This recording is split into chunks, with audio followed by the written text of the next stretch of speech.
this meeting to order. Roll call. Mayor Parsons. Present. Vice Mayor Lindenberger. Present. Commissioner Laura. Here. Commissioner Vasquez. Here. Commissioner Warren. Here. We have a quorum, Your Honor. All right, thank you very much. If you'd all stand and join me in the Pledge of Allegiance, please. I pledge allegiance to the flag of the United States of America and to the republic for which it stands, one nation, under God, indivisible, with liberty and justice for all. Invocations, Pastor Brad here. All right. Good evening. My name's Brad Bennett. I'm with the First United Methodist Church here in Liberal, as well as the Liberal Ministerial Alliance. I invite you in His Spirit to pray with me. Gracious and great God, we are humbled to bow before you today as we come together and we know that your presence is here. We pray that you would guide and direct all things and all people. For you are everywhere and with everyone in all things. We know that you are here, and we thank you for watching over us, but also guiding and directing us in Jesus' name. Amen. Thank you. Okay, item number 1 is awards, proclamations, and presentations, and we do have a proclamation today. So if you'll settle in and be patient here, I'll read this. Whereas the City of Liberal is committed to ensuring the safety and security of all those living in and visiting our city, and whereas fire is a serious public safety concern both locally and nationally, and homes are the locations where people are at greatest risk from fire, and whereas home fires caused 2,580 civilian deaths in the United States in 2020, according to the National Fire Protection Association, and fire departments in the United States responded to 356,500 home fires. And whereas smoke alarms sense smoke well before you can, alerting you to danger in the event of fire, in which you may have as little as 2 minutes to escape safely. And whereas working smoke alarms cut the risk of dying in reported home fires in half, and whereas Liberal residents should be sure everyone in the home understands the sounds of smoke alarms and know how to respond.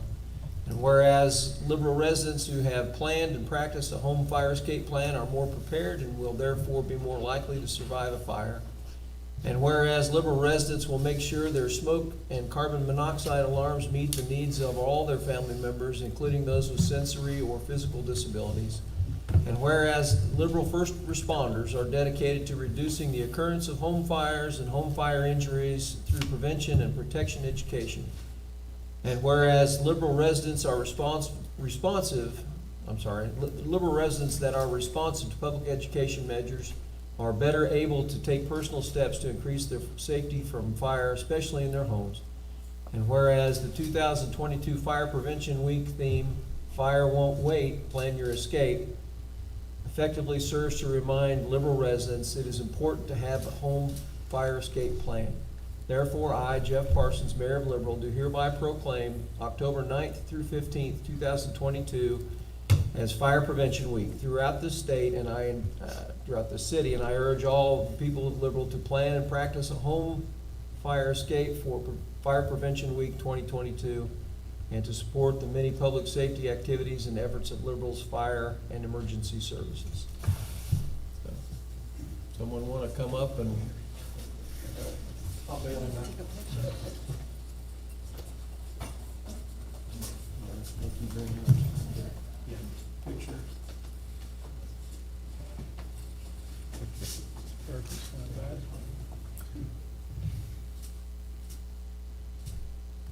All right, thanks.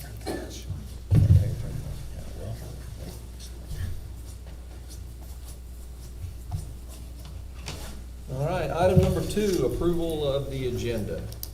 And we do have an amendment to the agenda, item number 18, executive session for 15 minutes for non-elected personnel. We have a motion to accept the amended agenda. I'll make a motion. Go ahead. I'll make a motion that we approve the agenda as amended. Second. Second, we have a motion and a second. Any discussion? All right, all those in favor? All right, thank you very much. Item number 3, minutes. Minutes from the September 13th regular meeting. Make a motion to approve the September 13th, 2022 regular meeting minutes as printed. All right. I'll second. Okay, we have a motion and a second. Any discussion? All right, all those in favor? Okay, thank you very much. Items from citizens. Do we have any citizens present that would like to address the commission? So, yep, come on. All right, so Commissioners, this is Scarlett Disker. She's our new Director of Accounting. She came to us from Equity Bank. So she's got, it was 2 decades of financial leadership under her belt, and I'm very confident that she's the right type of person that we need to help get us back on the track that we need to be on. So we want to make sure everybody saw her face and knew who she was, and she recognized all of you. All right, well, welcome. Any other citizens like to speak to the commission? All right, seeing none. Any, item number 5 is items from groups. Any groups present like to address the commission? All right, item number 6, consent agenda. All items are considered to be routine by the city commission, will be acted on by one motion. There will be no separate discussion of these items unless the commission member or citizen so requests, in which event the item will be removed from the consent agenda and considered in its normal sequence on the agenda. So, everybody had a chance to review the consent agenda? I'll make a motion that we approve the consent agenda as printed. I'll second. Okay, we have a motion and a second. Any discussion? All right, all those in favor? Okay, thank you very much. Item number 7, adolescent support services discussion.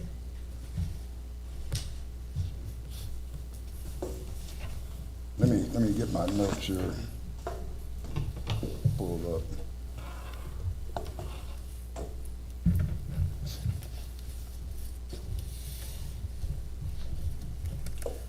Good evening, Mr. Mayor and Commissioners. My name is Ivan Holove Jr., and I'm the Director of Adolescent Support Services.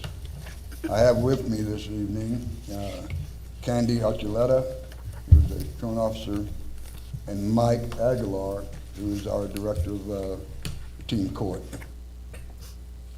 The Adolescent Support Services program started in 1992 to develop and to assist adolescents who are considered at risk, to develop necessary skills to avoid conflict with the law, hold them accountable for their own behavior, and by providing structure and teaching life skills. During the early years, the young people assigned to Adolescent Support Services came to us from SRS, now the DCF. The reason we're here this evening, however, is to request continued support and funding for the Truancy Court program and Teen Court program. This the Truancy program was developed because the mayor then, Tim Long, of the City Commission, had asked me to take a look at truancy. And at that time, there was a high rate of truancy. We were filing at the district court about 179 truant cases a year. Reluctantly, and I say reluctantly, I agreed to take a look at it. Primarily, my reluctance had to do with political winds during that time, and the program that was in place was considered not to be adequate enough to carry the truancy load. So having agreed to take it on, the Truancy Court, I took and went around to every community in in Kansas that had a truancy program. Many of those counties didn't have one. Those that did were not impressive. I went down to Texas and Oklahoma and looked at their program, and I provided for you an outline of that kind of procedure inside of your, you should have received it by email. We put a package together at the urgence of Tim Long, the then mayor, and got together with the governing agencies, the city commission, the County Commission, and USD 480, and the 26th Judicial District. We came together and formulated this plan that I put together and gained their approval. Each of the governing bodies agreed to fund our program a third each, and that the 26th Judicial District would provide for us a magistrate judge, an interpreter, and court support and a courtroom to conduct truancy court. I might add that the truancy court program has been sanctioned by the state Supreme Court. We are one of 2 truancy programs in the state. So I think that that was a pretty good accomplishment to have that done. Truancy court, in my view, has been probably one of the better programs implemented as far as truancy is concerned that I've seen. It is evidence-based. We have really made a difference in the lives of young people who, for whatever their reasons, have decided not to go to school. And the way the process works is that it acts as a diversionary program. We do not, in our agency, we do not declare truant.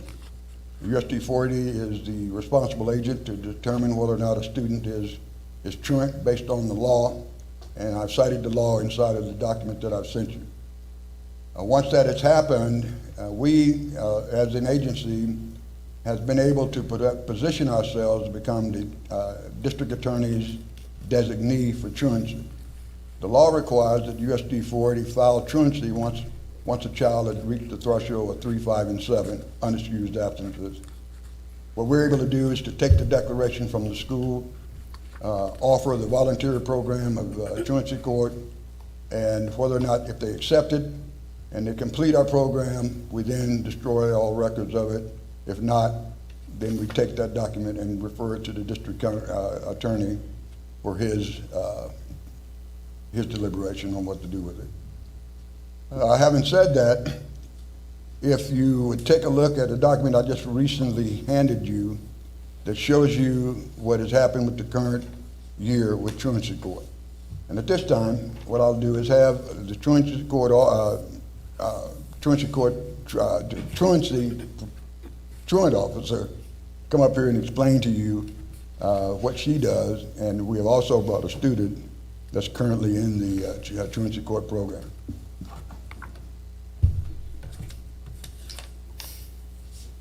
Hi, my name is Candy Archuleta, and I have worked for Adolescent Support Services as a truancy officer for 4.5 years. It's a very rewarding job, and I love to see the benefits of it for the children. As of right now, we have 17 students on our truancy program, starting out with this school year. And as of to date, for the month of since August to right now, we have done 31 preventions. So once the school declares a student to be truant, us as a truant officer, we go out and we offer the voluntary truancy program. So by all means, they do not have to take the program, but if they do, and then if they are successful with the program, then they graduate, and like Ivanhoe said, the records are destroyed and it's like a diversion as if it never happened. However, if they don't take the truancy program, then we do have to file with the county attorney, and then more than likely they will be placed on informal supervision. So out of the 2 programs, this is a wonderful option for them, and it's very beneficial to see the kids, be successful. Does anybody have any questions? Tonight I have chosen to bring one of my students. His name is Alfredo Chavez, and he has been on the truancy program with me, and I'm going to let him explain to you what the truancy program has done for him. My name is Alfredo Chavez, and the truancy program has helped me in realizing that school is actually important. It's important to be at the school to get your grades, and not only did the truancy program help me realize that, but it also gave me a second chance and not to get, in trouble with the law. And he has done very wonderful, so. And we just monitor their grades, every morning we monitor their attendance, we check the power school, and then we just monitor their grades, and then, they come to court, and we stand up there with them while they present it to the judge and a panel of people. So, are there any questions? Thank you. Thank you. Thank you. One of the things that really makes this a good program, not only over the years that we started this particular program in 2017, and I'm really, really proud of the results that we've had, saving these young people, getting them reoriented back into school. And the standard for graduating Truancy Court is pretty high. We require that they make all passing grades and that they have no unexcused absences for a 90-day period. And that is pretty significant, and that these students actually achieve that.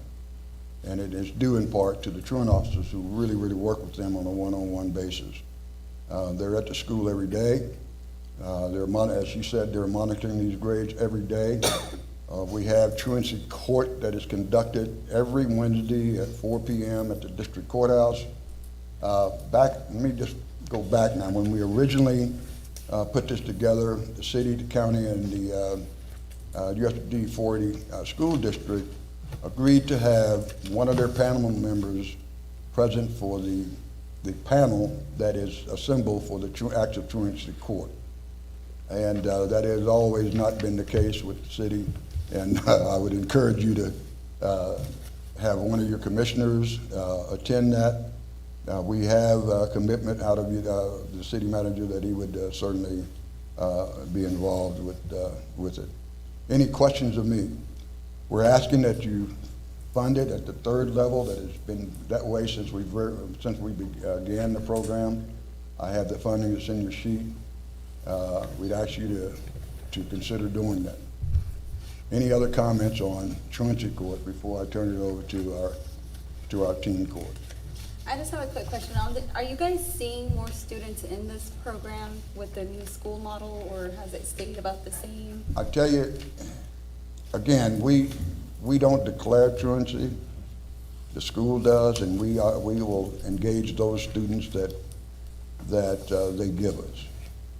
Compared to when we started this thing, but 10 years ago, we are actually experiencing less students coming through the program as we did then. I think we've had a tremendous, and I might add that a part of the success with this program has to do with prevention. And we're doing last year over 200 and some prevention cases in the school district. And that is where we'll go out if a kid is on the verge of becoming truant and talk to the parents, talk to the student to encourage them to get the individual back in school. Okay? Now, the second part of this is the funding for the teen court. Now, this is truly unique. This program is sanctioned by all three agencies, and it's conducted at the district courthouse. It involves selecting students who take a class called youth court at the high school, turn them into court officers of the court, and we actually will have a judge that's a student, you'll have a defense attorney that's a student, and the prosecuting attorney, along with the bailiff. And these court officers actually conduct a real court in the sentencing phase of it. Usually the crimes that we are, or the violations that we're seeing in there now are pretty much traffic. However, we can take misdemeanor cases through it. They convene a court, and they actually sanction the students that come before them. The requirement to be on that program, you must be a student at USD 480, or we do get individuals that come to our town from small towns and speed and make misdemeanor little crimes. Rather than make them pay a fine, they are given to us by the county attorney, and we put them through this process, and they actually have to come to Liberal every Saturday and conduct community service work. So not only does it teach them a lesson, they don't pay a fine, they work it off, which I think is very beneficial. So we're asking, I want to have Mike come up, he's our coordinator for the teen court, and let him explain his role as the teen court coordinator. Hello, my name is Mike Aguilar, and I've been with Adolescent Support Services for about 5.5 years as the teen court coordinator. As Ivanhoe said, it is a voluntary program that basically, if they choose to take this, it is an alternative to the juvenile justice system. So it's very important to these kids that want to take it. It's really, honestly, the best option for them. They do have the option of paying their fines and fees and it showing up on their record. They have the option of taking a diversion through the county attorney's office, or they have the option of taking our program, which is a form of diversion, but it's absolutely free for the student to take this. So it works out in their favor to do this program. When they've completed all of the sanctions that they've been given, they have to also participate in the court as jury members for the next individual that gets in trouble. So it goes full circle. When they've completed everything, it will be dismissed. Their case will be dismissed. So again, like I said, it's the best option for the students to take. We have had very high success on this program. Last year, our numbers, we had 10 individuals on the program last year. So we're rounding about one every single month on the program. And it actually was a little low that year. We usually probably closer to 15 a year. But because the beginning of 21, we were still dealing with COVID protocols, so we weren't able to get a lot of the students in there. We actually had to conduct court in the spring of 21 in the classroom. Now we're back fully in, back in the courtroom, and going full swing again.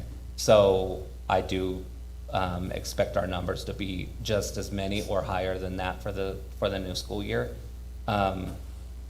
Do you guys have any questions for me regarding the teen court program?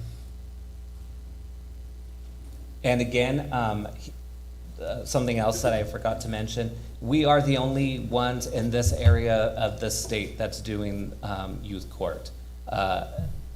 They are doing some in the east and Kansas City, other bigger cities on the east end of the state, but in this entire area of the state, we are the only county that's doing this program. Again, we're very proud of this innovative program. It is also evidence-based, and we do get some excellent results out of it. Now, total, we will average about 125 to 100 students that will, to 150 students that will come through our program in 1 year. So you can imagine now the impact of that over the years that we've been in existence. Can I offer any other questions for you? How many employees / volunteers does this program have? Unfortunately, we don't have volunteers. They're all paid staff people. We find that volunteerism, dealing with the level of people that we have coming into port, doesn't necessarily always work. This is an everyday event. This program requires people to give of themselves, work hard, night and day. And on the Adolescent Support Services informal supervision side, those people actually go into their homes at night and they visit them on a daily basis. So that's not a part of our request, but I'm saying as a general rule, we don't have any volunteers. Now, I would love to have some that would work 12 hours a day. Anything else from us? Well, I thank you for your time and certainly recommend that you do fund us like you've been doing now for the past 10 years. Thank you. Thank you. Thank you. Thank you for your work. Thank you.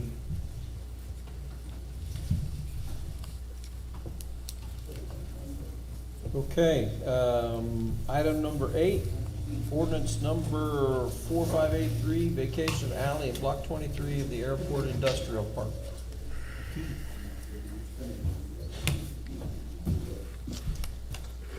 Mr. Mayor, Commissioners, before you for your consideration is Ordinance 4583, which vacates an alley in the Airport Industrial Park.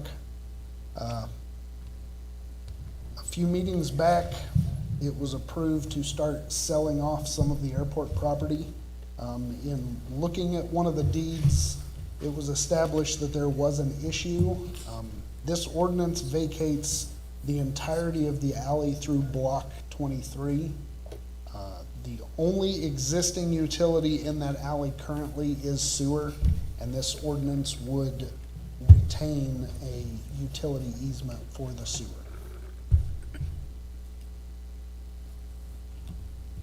So it would become, move from an alley to a utility easement, and they still couldn't build in the easement, right? That's correct. There are some buildings existing now that are in the alley. The one on the south end of in the picture? Yeah. Yeah. Well, the one, Yeah, kind of laps over. Yeah. storage units, Yeah. they're only, Okay, yeah. they're only 2 or 3 feet into the alley, but they do, Oh, they yeah, I do see, breach yeah. the property line into the alley. Yeah. But do any of the buildings cover the sewer line? I don't believe so.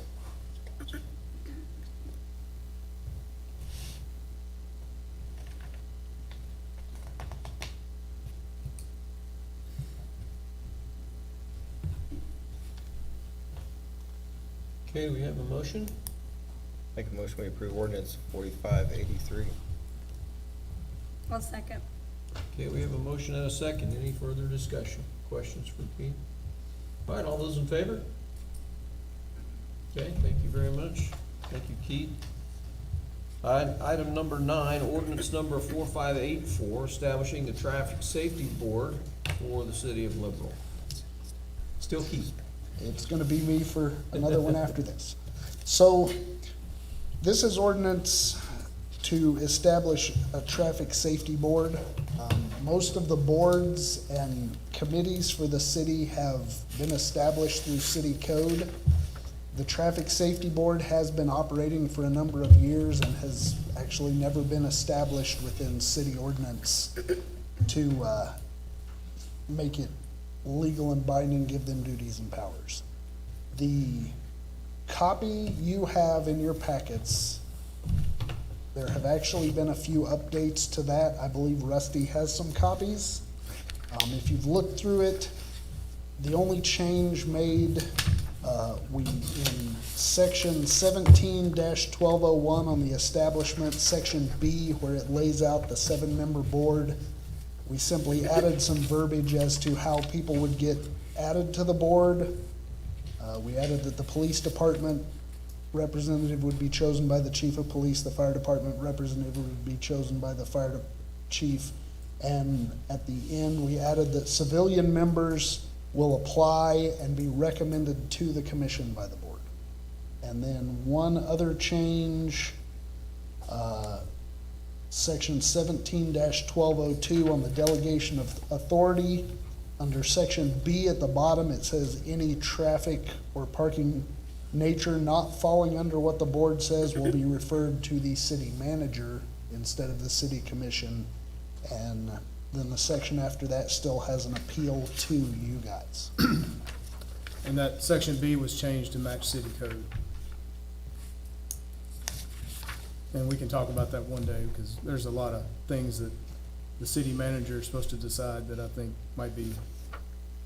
ought not be a unilateral decision by one person. So, we will have to sort through it, but we didn't want to delay in the actual establishment of the board while we go through the countless scenarios that might entail.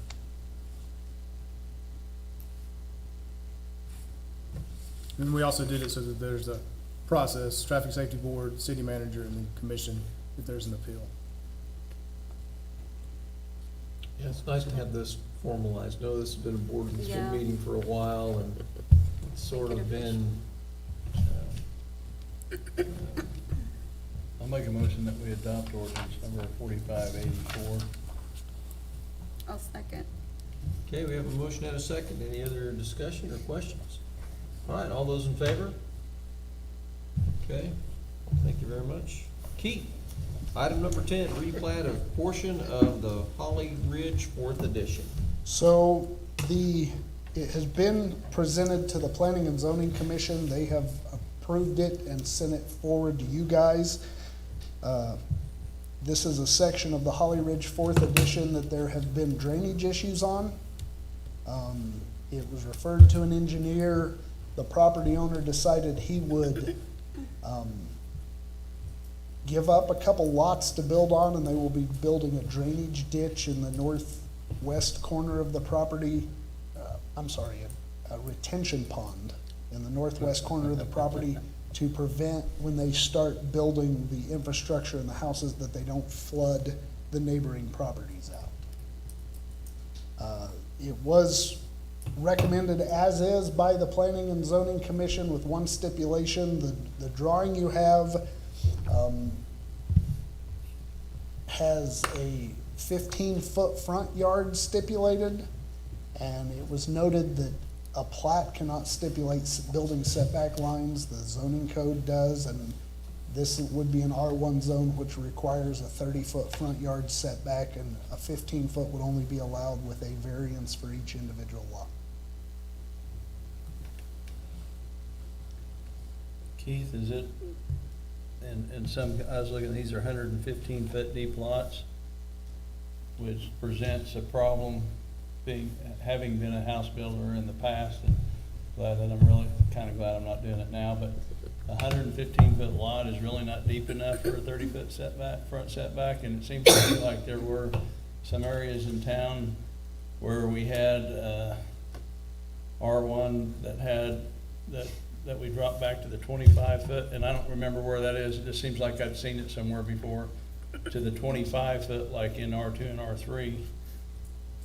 Has there been any discussion about that? Because 30-foot is tough on a 115-foot lot. I'm looking at a large chunk of the zoning, making changes here and there because I think we're too strict. I have discussed with the Planning and Zoning Board looking at something like a front yard setback shall be 20% of the lot depth, but in no case less than 20 feet, something like that. And we are looking at the changes there. I know there were some issues on other houses that were built up there. They have almost non-existent backyards because the lots aren't that big. We did have to have them make some changes to this before it was approved by Planning and Zoning, because R1 says you have to have at least 8,000 square feet for an R1 lot. And there were some lots on there that were undersized. They were 7,500 square feet. So they've made the changes we've asked. The only thing that didn't get changed on there was the 15-foot front yard, but you can't, I don't believe you can legally do a blanket variance for the entire portion of the plat. I think it would require a variance. Right, for the whole city to make it work. And I don't think it would be harmful. I don't know if I like the 20%, because then you're only at 24 foot on a 120-foot deep lot. And there's a point where you get toward and it's hard to believe, I mean, for you guys, you might not, there's a difference between 115 and 120. I mean, I've ran into that building houses. In fact, the houses on Arrowhead, those are 115-foot lots with an easement, and to try to get a decent, when you run into that house size, trying to get a house on there if you're doing a front garage and then you run into width, so it presents it. I'd be in favor of the 25. I don't know if I'd be in favor of the 25-foot across the board, but maybe not the 20%. The 20% was just a number thrown out there. I need to do more research before we line in on what that would be. So as far as approval of this, are you saying that there needs to be an exception that we're going to 30 feet though, and not the? Zoning code states that an R1 lot requires a 30-foot front yard. Front and back. They can go to Planning and Zoning and ask for a variance. In a variance, you can ask for half of a required setback. So on the back? Huh? We don't allow them on the front, do we? We do allow them on the front. Really? Yeah, but it would be up to Planning and Zoning. I thought on the front, then 40% of the people in that block have to Well, broke that line. for infill, Yeah, And once they got 40% of the houses built, they wouldn't need variances, I guess, technically. yeah. Yeah, 15 would. And there was some confusion, there was some discussion in the planning and zoning that the 30-foot front yard setback is not from the curb line, that's from the property line. So a lot of times you end up with, you know, you got a 38-foot street with a 50-foot right-of-way. Right. And From the this- curb to the house is actually closer to Yeah, this has a 38. 60-foot right-of-way, so you have 12 foot of city right-of-way on that property anyway, so at 15, I guess you'd have 27 from the curb, so. Yeah, But, because this is larger, the 60s instead of 50s on these right-of-ways, so. With a 36-foot street, back curb, is probably what they're gonna have, right? yeah. Planning and zoning was asking about that, because with the curved streets, they didn't believe that, you know, I think most of our streets are curb to curb and like 38 feet in this town. And, 36. They didn't believe that was wide enough with curves, with people parking on the side in front of their house. That's on the developer. Yeah. Yeah, there are a few wider ones, not very many. But it does, yeah, I live on Purdue, which is not, North Purdue up here, that's not that old. And it's a 36 back of curb. And people tend to kind of wait for somebody to go the other direction. In reality, there's plenty of room to go through there, but most people don't drive that way. They think they need 20 feet for a 6-foot wide vehicle, Yes, sir. which is better than them hitting somebody, I guess. But the other option, like say 40 back of curb is plenty, but they'd still do the same thing.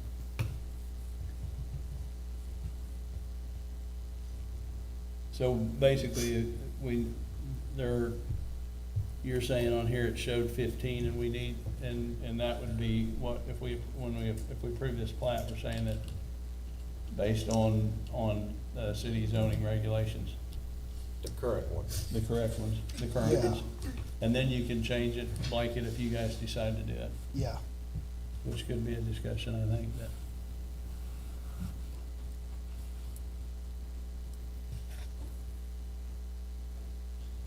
Any more questions for Keith? Do we have a motion?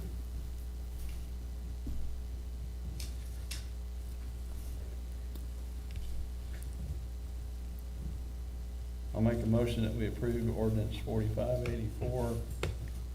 And is that with the stipulation that it meets code? Approve the replat. Replat. I believe the replat, okay.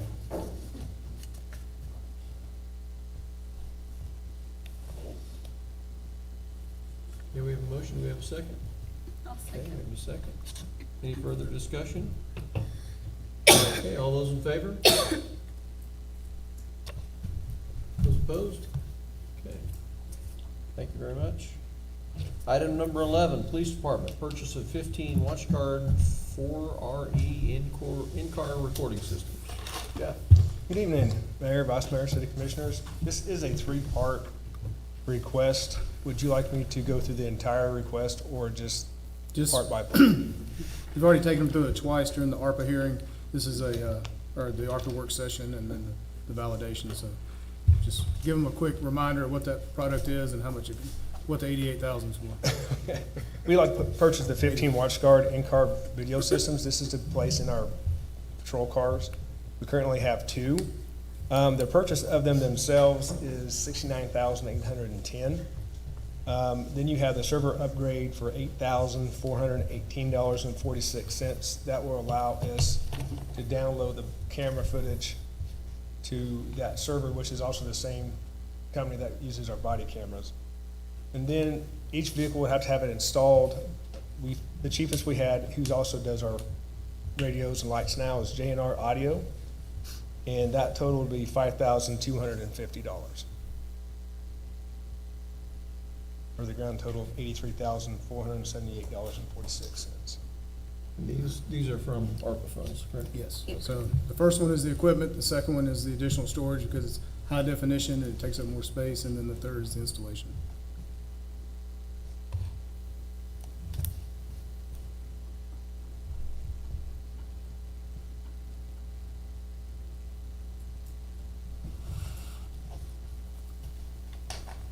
Any questions for Captain Wade?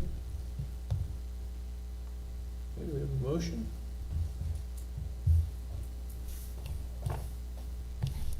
We just need one motion or do we need three? Just one, because it's Just just one. I think we need, I'm sorry, No. I think we should do three different ones because they're different prices in different companies. Okay.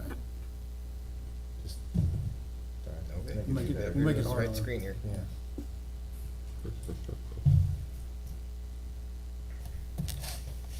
All right, I make a motion for the purchase of 15 WatchGuard RE recording systems for the police department from, first one for WatchGuard hardware for $69,810. Second? Okay, we have a motion and a second. Any discussion? All those in favor? Okay, And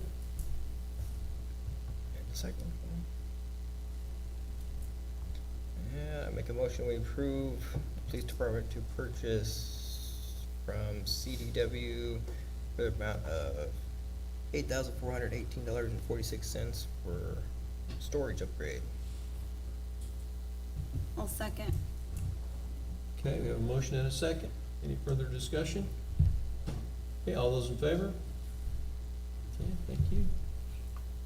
And I'll make a motion that we, for the police department for installation of the WatchGuard RE camera systems in their police cars from JR Audio out of Holcomb, Kansas for $5,250. Second? Okay, we have a motion and a second. Any further discussion?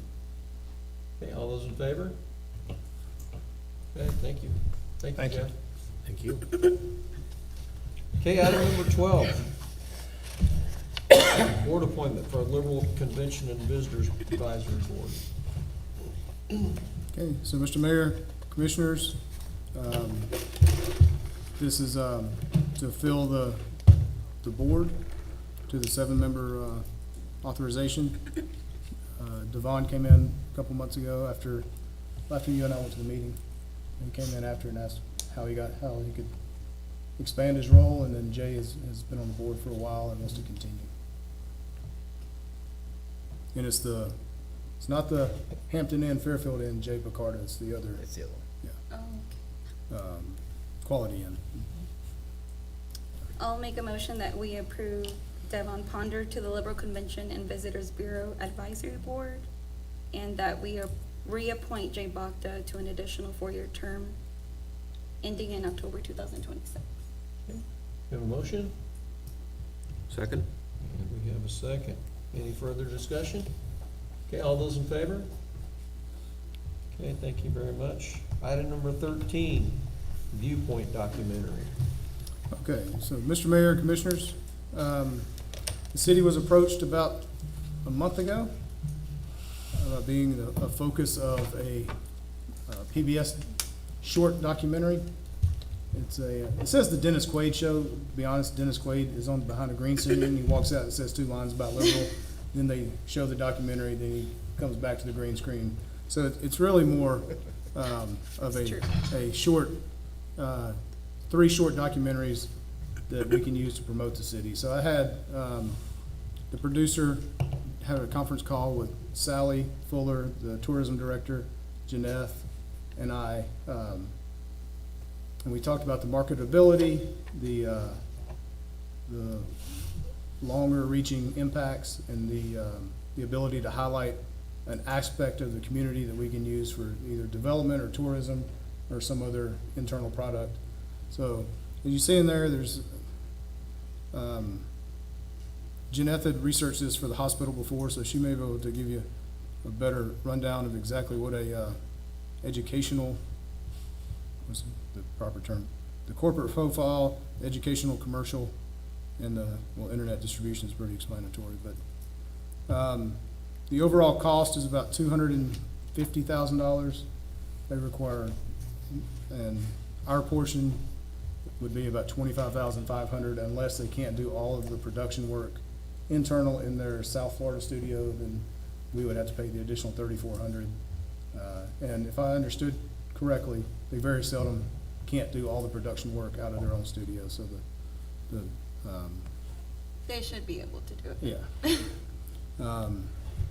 We looked and we have sufficient budget room in the economic development portion of the 1 cent sales tax to fund the 25,500.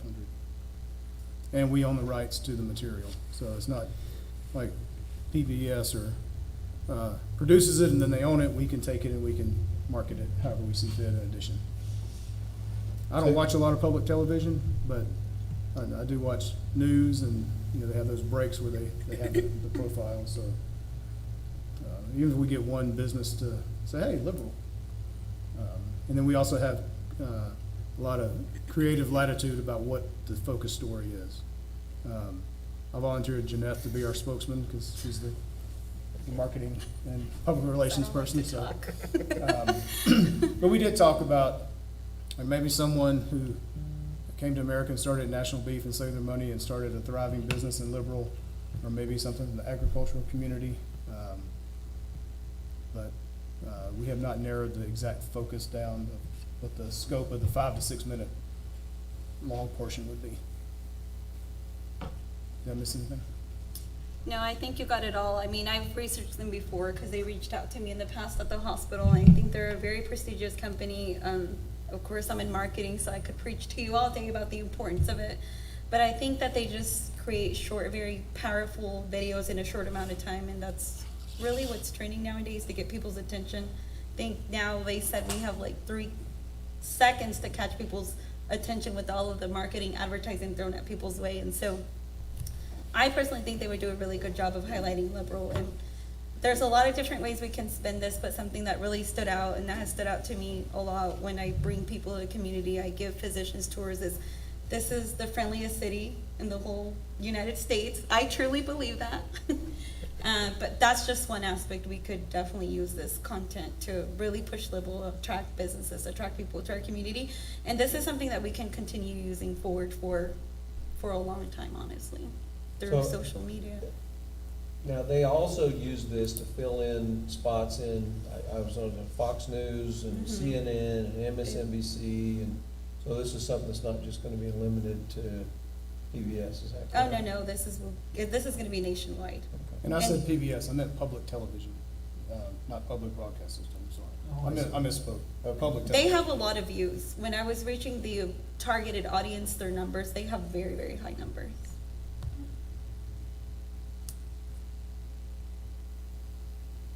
So city's fortune's only 25,500. So my question is, the 250, is that what this is worth? Yes, that's the production cost. Okay. So they eat 90% of it, or 89.5% of it, and then we eat the remaining 10. Okay.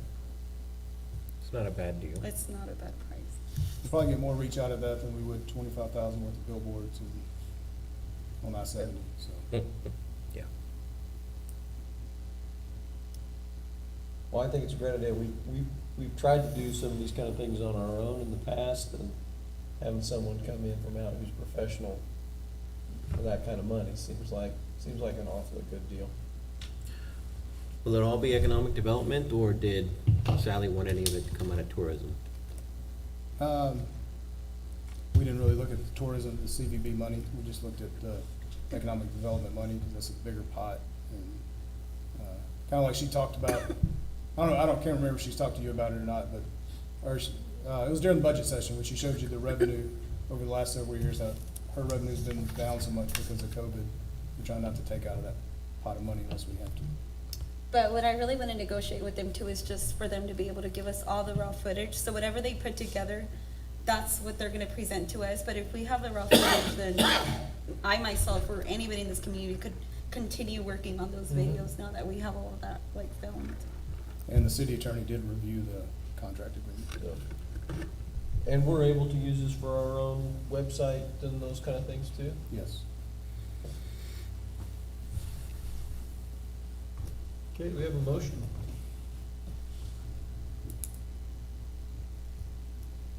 City manager, do you want the motion to include the not to exceed with that $30,000 built in? Yeah, so we do amount not to exceed 30,000. We need a calculator. We had some math trouble today. 28.9? Yeah. Yeah, So I would say just not to exceed 29,000. Oh, Or, I mean, if you or want to be. 28.9? You can, yeah, or you, We can be I exact. like the not to exceed way, Okay. but if we want to be precise, that's up to you guys.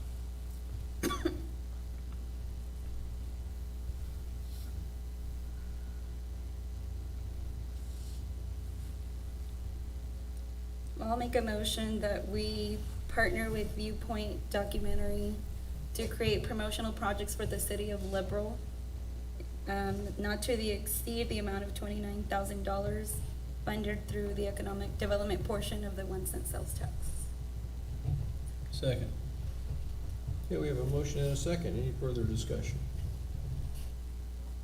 Okay, all those in favor? Okay, thank you, Rusty.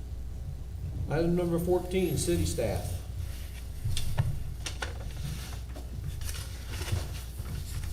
I just got one thing. Okay? 54 highway has been striped. I don't know if you've been down it. Looks nice. It does look nice. They did an excellent job. What else, Chris, you have anything?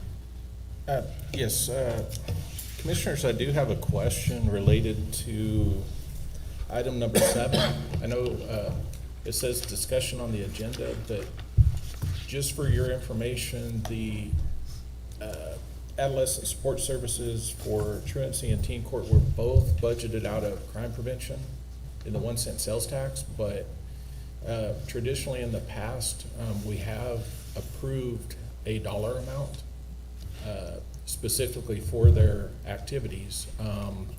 And the reason I bring this up is because for the 2022 budget, the request was the same identical amount, but $60,000 was approved by the commission. So I just wanted to verify that the commission's okay with this amount. And like I said, it is budgeted, but I just wanted to verify. So I'm sorry, I may be confused. I thought that we funded this from the nonprofit money this time, and we allocated $56,000. We didn't touch the 1 cent sales tax for 2023. Okay, yes, that is correct. We did. Okay, I apologize, but. So it when we was- did all the nonprofits, you allocated remember $56,000 to truancy and teen court. So that's an $18,350 delta behind what they asked for and what you authorized. But those each individually come out of 1 cent sales tax, don't they? Majority of the not-for-profits do, but yes, adolescent support services does come out of crime prevention. Okay. Okay. And so what Ivanhoe, I think, came to ask today was to reinstate it back to the 73,000 that he asked. That has been asked from the year before and this year. That's what I was wondering, what is the total? It is. That's $74,351 for both programs. 74,351. 74,351. We didn't ask him, I guess we could have, so if the county and the school had already, Would you know if the county and the school has funded them? Or the year before at least, did they fund them at the full amount? We'd have to confirm that. I do know that he and I had the discussion that you had allocated 56,000, not the 70, not the full request that he was gonna make. It won't be breaking news if you decide not to allocate the other 18,000.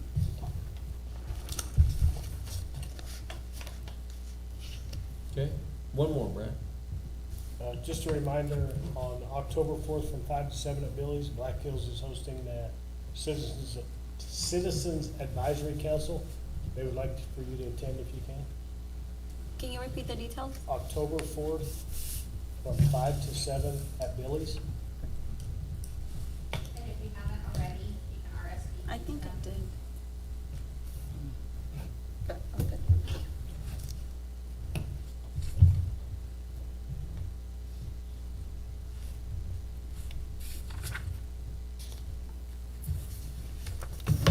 Okay, anybody else? My turn? Your turn.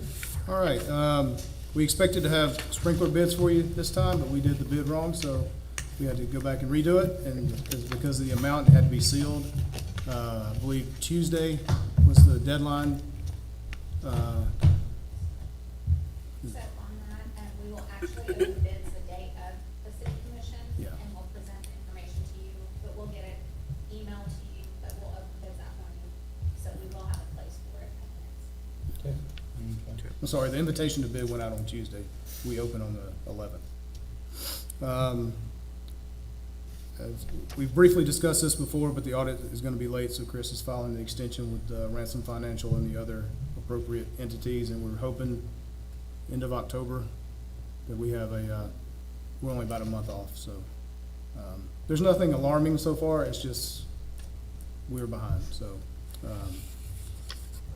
The staff has until Friday to submit their ARPA request list to me. That'll get compiled, and then we'll try to work in some type of ARPA work session like we did before and present to you guys ahead of the, I don't know if we'll get it done before the October 11th meeting, but definitely by the end of October, so we can kind of, a lot of stuff has changed since we did the first one. Jose and I spent that money about 6 times, so we gotta figure out exactly. Stop that, Jose. We'll make it 7. I'm as much to blame. Alicia did send out a note to the staff about updating their fee schedule, so we'll get that back so we can get that to you in November for January implementation. The improvements being done at Mahuron Park, pretty significant, and I was approached and asked if we would be willing to do a grand reopening of the park when it's complete, so I don't have a hard completion date. It's not, I don't wanna say it's not a lot of work. It is a lot of work, but the street department was able to get asphalt, and when they get asphalt, they've gotta stop what they're doing and work only asphalt, so it's kinda delayed, but sometime this fall, we're gonna do a grand reopening of Mahuron Park with the new court, and then hopefully I'm not sure how long it'll take us to get the new playground equipment, but. We'll get the grant approval in November. Yeah, so that probably won't be part of the grand reopening, but we do have some significant improvements over there. In case you get asked about the beer cart at the golf course, we had some issue. We agreed to suspend the beer cart for a time period. We did agree to let them put it back for the tournament on Saturday only.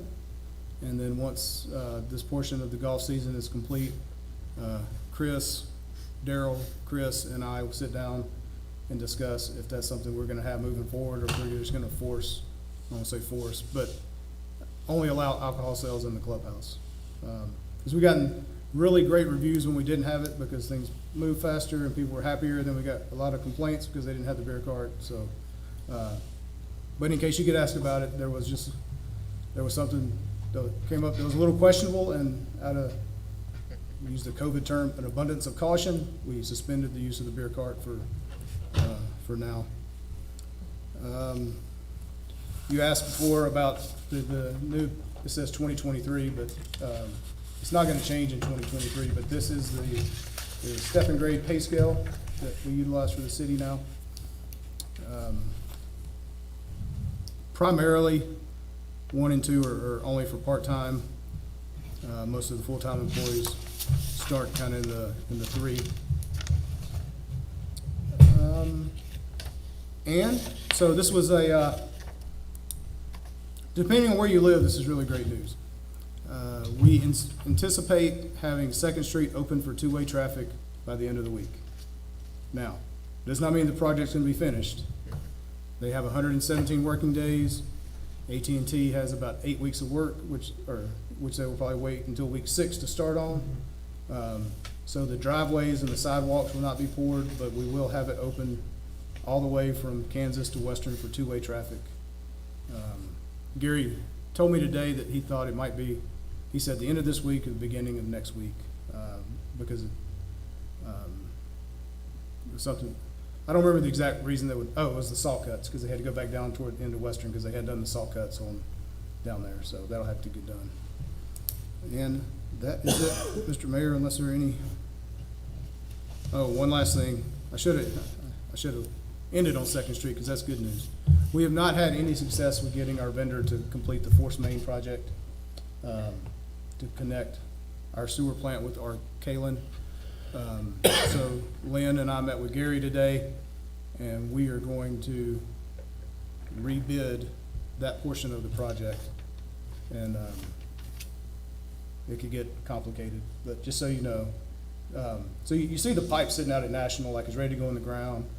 And for some reason, they're asking us to pay for that pipe a second time, and then some additional cost, and then they're refusing to give us updated estimates. And you know, as Lynn said, what we did today should have happened a year ago, but it didn't. So we're gonna, the most practical route was to rebid that portion of the project to kind of get that complete. Did I miss anything on that was relevant? All right, that is it, Mr. Mayor. All right, thank you very much. Item number 17, vouchers. Oh, I'm sorry, item number 16, items from commissioners. Sorry to jump the gun. Any comments? You want to start? I'll make a motion that we approve the vouchers. No, I'm just kidding.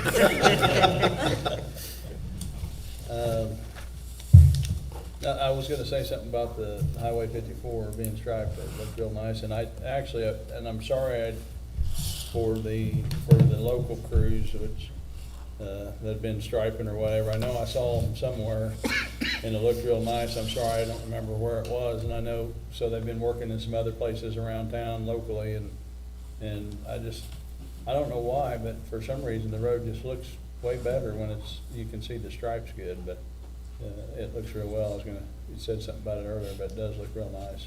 Makes it look like a new road. Yeah. Yeah, it does look good. All right, Jose? I'm just gonna talk, the replat and that we're moving forward with the housing. I'm excited about that.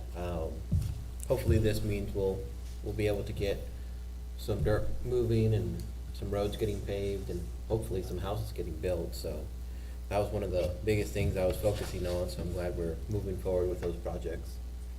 Another question I did have though was the airport sales.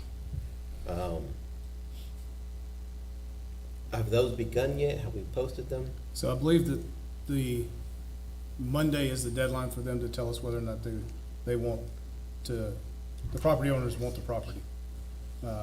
It's the right of first refusal. I'm pretty sure it's Monday because April came up to me today, all panicked because she'd been out, and she said, I gotta get them to make a decision by Monday. So, I don't remember the exact date that we gave them. But yeah, we're coming kind of to the close of that. We've had a lot of interest from other people besides the current owners. And what I explained to everyone is, this is just the first batch. It's cheaper and easier for us if we do a big batch and then we do a second round if we need to. But we're getting close on getting on step 2. And is there any way we can get the letter from the FAA that stating that this is good and acceptable? I have an email from Brad Martin that I forwarded on to Brian and to Rusty. So Okay. I'm relying upon that. And then there was 5 of us in there when she said it on the phone as well. So hopefully that'll cover us well enough. You could just forward that email, I guess, to us so we can. I'd also say on that point as well, I think I explained this last time, but there's a process. Once we have those individuals that want to buy it, then we have to get every one of them appraised, which is going to take a while to get that appraisal done. And then we're going to go through a process for those parcels with all of you, so you know that we'll have a contract for the purchase of it contingent upon approval of the FAA. So there's a little bit of a process there, but, you know, it may take 3 or 4 months or so, but at least it's going in that direction and not just sitting. Those appraisal costs be paid for by the landowner or the So we have to pay proposed for, landowner? well, we have to pay for that and the survey up front, and then we can include it in the purchase price. But the FAA required us to pay it. So once we go through this initial, so the deadline is Monday for. I think it is people who Monday. I want- think we said October 1st. So after October 1st, does that say, okay, so if I wanted to go buy a piece of property, could I do that? Or is that just gonna say, okay, we're gonna say that's all we're gonna do for now, and then we're gonna do another batch? You mean you as not being a tenant? Yes. I would say no, that's my personal opinion. Okay, If we have well, I'm someone just that's- asking if If we have that's- somebody that's a renter there that's paying their lease payments, Yeah. and they don't wanna purchase it for whatever reason, then I don't see a reason to. No, I'm fine with that. I just wanna know what the. Also, concern I have is, I think we go through this round with the property owners having the opportunity. And then we do it again, because someone told me that land was appraised at like 18 cents a square foot, which is not much. But if the land is appraised with the building and everything included, that could significantly raise our revenue. So I would only go through the first round and then take a little pause and reevaluate and make sure we're going in the direction we want. 'Cause I think by then we've honored the commitment to the people who've been paying us rent forever. Right. Okay. Okay. Well, that was it. That's all I have for that. All right. Jeanette?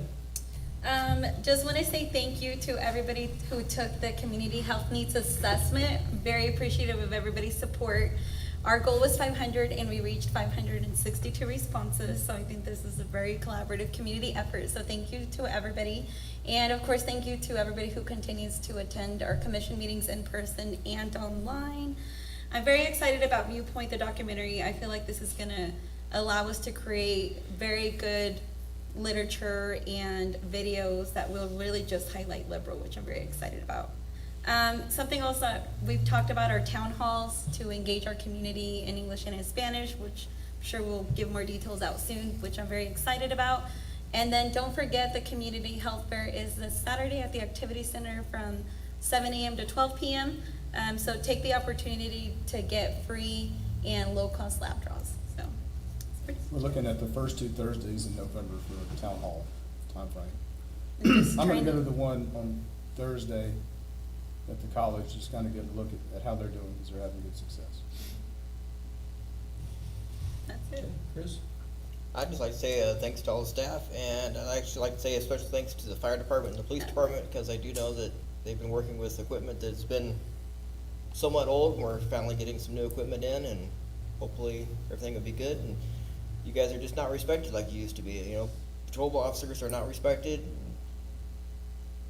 Used to be, you know, the police department was the top thing, and, you know, you always wanted to be a police officer. You can't get a police officer to even want to be a police officer anymore half the time. And then same with the fire department, it's something either it's in your blood or not. So it's just one of those things I think we should pay a little respect to those guys. That's it. Okay. For my part, I wanted to say thank you, Chris, for filling in for me last meeting. I also want to say that I was not present for the vote for the budget, and I just want to go on record to say saying I fully support and am 100% behind the vote that happened, and fully support that. Just to go on the record. Also want to say thanks for the new pay scale. That was a long time coming, and I know that I don't know who put it all together, but I know how much work that had to be, and so I think that's a good thing to get back on a pay scale again, which we haven't had for a while, and I know that sure will make budgeting a lot easier. And as always, thank you to the staff. I appreciate what you guys do and how hard you work. So. And I didn't tell you guys, but this is not gonna change year to year. I mean, this is it. So it's not like we're not gonna do COLA on top of this. This is the pay scale. And the idea is we move people laterally instead of vertically for most pay raises. That's all I have now. Item number 17, vouchers. I'll make a motion that we approve the vouchers in the amount of $1,695,005.10. Second? Okay, we have a motion and a second. Any discussion? Okay, all those in favor? Okay, thank you very much. Item number 18 is an executive session. Jose, you have? I move to go into executive session for 15 minutes to discuss non-elected personnel pursuant KSA 75-4319B1 under the Kansas Open Meetings Act for the purpose of discussing employment of department heads and directors, and includes City Attorney Kane and City Manager Varnado. To the executive session, we will go in at 6:42 or 6:41. I have 6:40. Let's do 6:39. do 6:41 and exit at 6:56. Second. Okay, all those in favor? Okay.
Okay, do we need to take any action as a result of discussion in executive session?